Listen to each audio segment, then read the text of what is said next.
Oftentimes when God calls us to a specific area or to a task, ministry, whatever it is, oftentimes we'll see that the enemy will push back because the enemy does not want us to do God's will, and he wants to thwart every plan of God. We've seen that throughout history.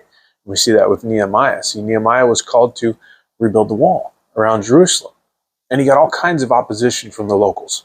They threatened him. They even went to his king and made false accusations against him, but Nehemiah kept going. And the same is true for you and me.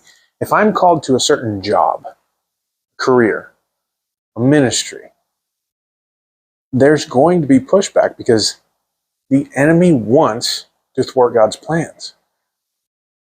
But that doesn't mean we should back down. In fact, that means that we should dig our heels in, that we should do battle. And how do Christians do battle? We do it through prayer, through getting into God's word.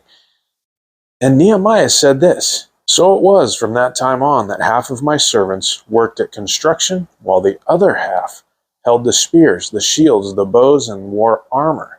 And the leaders were behind all the house of Judah."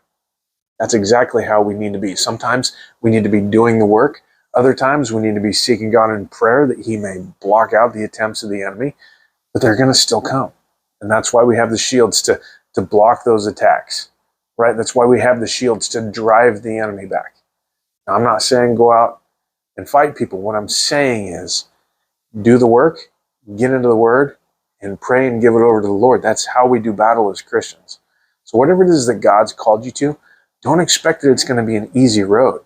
In fact, more likely than not, it's going to be difficult.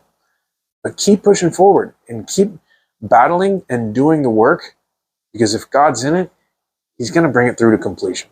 God bless.